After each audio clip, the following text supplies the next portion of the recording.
Hey, this is Garrett, A3 Customs this morning. Just want to come back to you and show you these videos. So last night, a recap, we actually painted these panels.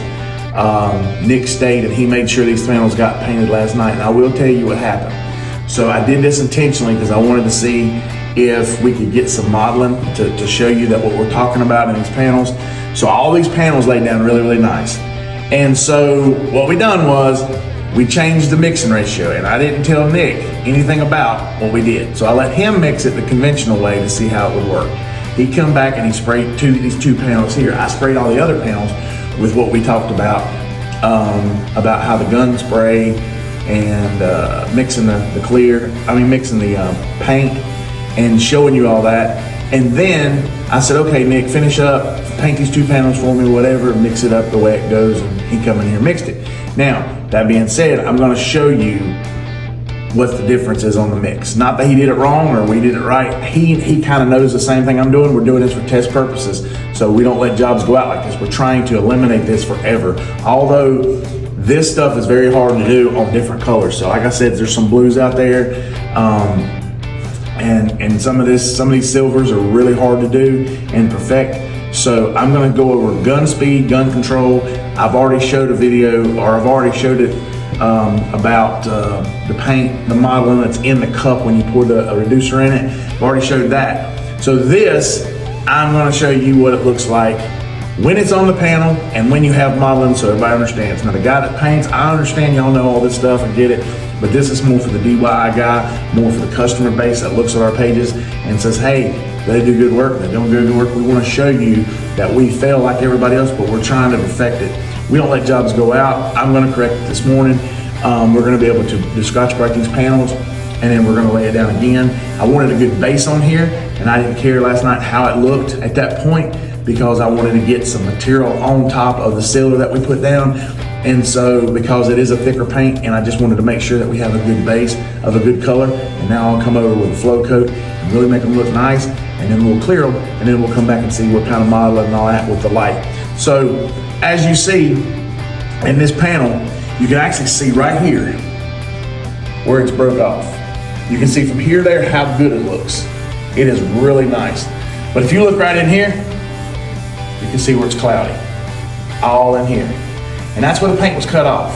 So this is the two mixtures. This right here is what I sprayed with the mix that I had to begin with, and this is your conventional mix right here. Gun speed, gun control, everything was exactly the same. The only difference was the mixture of the paint and the flow rate of what we sprayed. So again, if we turn the gun down and spray it a lot less on the panel, you're actually gonna get a better control. And if you mix it a little bit thicker, you'll get it on control. Now, that's how I've learned to do it, and that's how I've done it. It's self-taught kind of deal. I did talk, like I said, I talked to a gentleman about it, and that's what he told me he did, and it works for him every time. And so, because we have a truck here, man, we did on the doors, it took forever. And then I just kind of said, hey, I need help, man. I just need help. We got to figure it out. And so he taught me this trick, and I'm telling you, it worked. And I was like, okay. And so I did a couple since then, worked out great for me. So this right here is a prime example of what we're trying to achieve to show y'all what it can do. I didn't know if we could get it done modeling because them panels over there started coming out. They come out slick. So, but we did get this. Come in this morning, everything was dry, seen it, wanted to shoot a video real quick on it, add to what we got. So we're gonna scotch break these panels. We're gonna get them back to wherever. I'm gonna go back in there and mix some paint. I'm gonna come back in here in a few minutes, and then I'm gonna give you gun control, show you the gun control, how we do it, and then we're gonna lay the silver back down on it, put the silver back on the tailgate, and maybe try to get some clear on the stuff today, and get them slick and looking like glass, so we can get them put on the truck. Just stay tuned to the video. All right, we're back. We're fixing to spray this sparkle silver down on the panel. We got a little test fit over there we did. Looks great. Paint laid down nice. So we got the new mix. Shooting it through the I-1 gun. Good deal. If you have a Harbor Freight gun, if you have a gun, from a lesser store or whatever, it will work. I just suggest not using it forever and ever and ever. I'm sure there's guys out there's got a Harbor Freight gun and they use it over on everything, and that's probably fine. But like I said, earlier, it's you got a gun for base and gun for sealer and a gun for primer and a gun for clear. You kind of want to use them for that because they got different tips in them and they do different things. So this gun here is for base and sealer, and that's what I use it for. So that being said, I'm going to show you real quick. Conventionally, now the guys that out here that know how to paint, they already know how to set a gun up. But this is for the DIY guy that say, hey, maybe I missed this, maybe I didn't, maybe I'm getting some cloudiness, maybe I painted my last car and I want to paint my next one, and it's, I want it to be better, and you want that high-end candy job, and you want to try to get some candy paint or something crazy, a lot of pearls, a lot of metallics in it. Honestly, guys, this is the way to do it. The Harbor Freight guns, though, or stuff like that, and cheaper guns, if you get rid of them, use a new one each time and keep them clean. I mean, they'll work a few paint jobs. But how you set this gun up is, normally you screw this valve here. This right here is your fan control, how much materials you're putting down in the fan control this way. And this right here is how much your actually fluids coming through the gun and spray it. So what you want to do is you want to turn this all the way in, and then you want to back this out one turn. That does slow the flow rate down, but it also controls, because if you got too much fluid coming out with the not right air pressure, it's just going to blow metallics all over the place. You're going to get more cloudiness. So I set this gun right at 18 psi. It needs 6.5 psi at the nozzle. So at 18.5 psi right here will give you that, achieve that. They do have a tool you can put on the cone. You can actually see it, spray it, it'll tell you how much is coming out. I had one, we dialed it in, got it right, and so we know what's spraying out here. So I have this thing preset, I have it locked out at 18. This gun always sprays the same. It doesn't matter. I mean, I can turn the fan control here, but the gun's set up.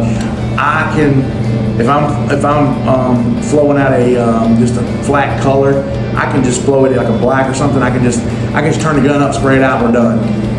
But in metallic world, man, everything has to be spot on. Each panel has to be the exact same, sprayed the exact same, sprayed standing up like we have them. This is how it be on the truck. That's how it be on the truck.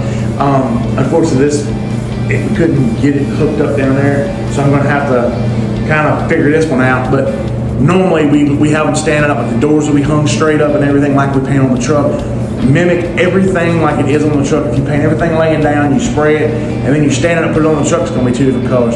Metallic's going to lay a different way. It's just going to look crazy. Try to go down the panel this way. Don't try to go this way, and this way and that way. And all those different ways will have a difference in the way the paint lays down, metallic-wise. Metallic can be tricky, but it also can be fun to paint because you get a sense of enjoyment when you see the finished product and you're like, man, I did that, because it comes out, it looks crazy in the cup, and then you spray it on the panel, and sometimes you're like, man, that ain't gonna look great. But then when you perfect it, you get it done, then you like, man, this looks good, I'm glad I did it. And a lot of guys are scared of stuff like that. They're scared of candy paints, they're scared of different kind of paints. It's not that critical. It's just a learning curve, and a lot of guys don't have time to learn it, and I'm trying to learn it as I go too. I mean, I still have problems, so I'm not claiming to be the painter of the year. All I'm saying is I've gotten good over the years and tried to lay it down. I'm still trying to perfect some certain stuff. So as I find it, I find the technique that works for me, I'm going to share it. Again, this works for me, may not work for everybody else. But again, that's how I set my gun up, screw it all the way in on a metallic. I back it out one full turn, and I set my fan control about 6-8 inches out the gun here, which makes it out here. So when I'm spraying this far from the panel, I don't spray out here, I don't spray right here. Now some guys, you can do a dust coat, like if I'm doing a roof or something, and I see a bunch of clouding in the roof, and I want to do a dust coat, I will hold the gun up over the panel, and I will do a dust coat over that panel and kind of blend it in. That is acceptable. But I do think that is cheating. I do cheat. I have done that. I just want to say that if you try to, I want to get good at it to where I can lay that panel down and I don't have to do all that. Unfortunately, I'm probably never going to achieve that. I'm sure there's guys out there that's painted for years and years and years, and they still have problems with some of this modeling issue. This is the biggest headache that painters face, I do believe, is the modeling, blending, stuff like that. I mean, Tiger Stripe's pretty much, if you know how to spray, I mean, you probably can perfect that. I mean, just by setting the gun up, cleaning the gun better. Tiger striping is kind of, yeah, I mean, you get it, but you shouldn't get that. That's not acceptable in a lot of cases, because that's gun control. That's not paint mix, that's none of that. But some of these paints are finicky in how they're mixed and how they're put together. So you definitely want to make sure that's taken care of and the gun set up properly to keep the modeling down. Other than that, yeah, I mean, you can just come in and spray. Anybody can come in and spray. Temperature's a big factor. If you're mixing a medium reducer, you want to make sure it's 70 degrees. If you mix a fast reducer, you can do under 70 degrees. Just make sure you get close to the panel and you get it on the panel fast, because fast reducers will dry fast. It'll dry before it hits the panel, then it'll leave standing up. All the metallics will stand up, and it'll be looking like metallic. It'll look like, you know, there's magnetized to the panel, and then it's a nasty mess then, and it's real rough. So that's one thing. And then if you have a slow reducer, I mean, it's you know, hot outside. If it's hot or whatever, it's 70 and above, 70, 72, somewhere and above. You can use a slow reducer and you can put it on here good. Medium reducer is what we use. I do use slow reducer in the summertime. Right now it's not summertime, but we do have a controlled booth, so it does pull fresh air in from outside. So at that initial startup, it is a little chilly, and then it'll warm up with the heaters. Once the heaters warm up, we're around 70, 72. So we got the building set up to where it is. I normally let the building come on before I start spraying. The booth's already been warmed up this morning, so it's pretty warm in here right now. It's like 70, I think 72, 73 degrees. So we can spray this down and it'll look great. But if you're doing it at your house or in your garage or something, and you're trying to get it down, man, temperature can make a big difference in how everything works, flow rate, especially in clears. But this here, same thing. But it can be achieved. Done it in lots of different applications. But we're going to spray these panels, man. We're going to see how these look, and we're going to come back at you, show you what we're talking about, and then hopefully we don't have any modeling left, have nothing there. Everything's nice and slick, everything's slicked off. We'll put some clear on it, show y'all guys the finished product. Stay tuned.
So this morning we're coming in and we're gonna put the clear on stuff, and we're gonna finish these panels off today and see how they look.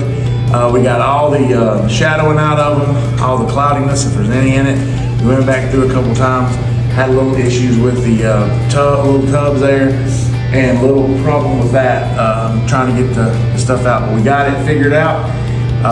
Like I showed you how to mix and stuff through this process. We got that figured out, got it sprayed down, it looks amazing. Radiator support looks good, so all these parts are ready to be cleared. We get them cleared and go from there. Stay tuned, we'll show you the final product after this stuff dries. Just want to give you a quick look at what we got going on, and stay with us, we're gonna get this stuff cleared. Thank you.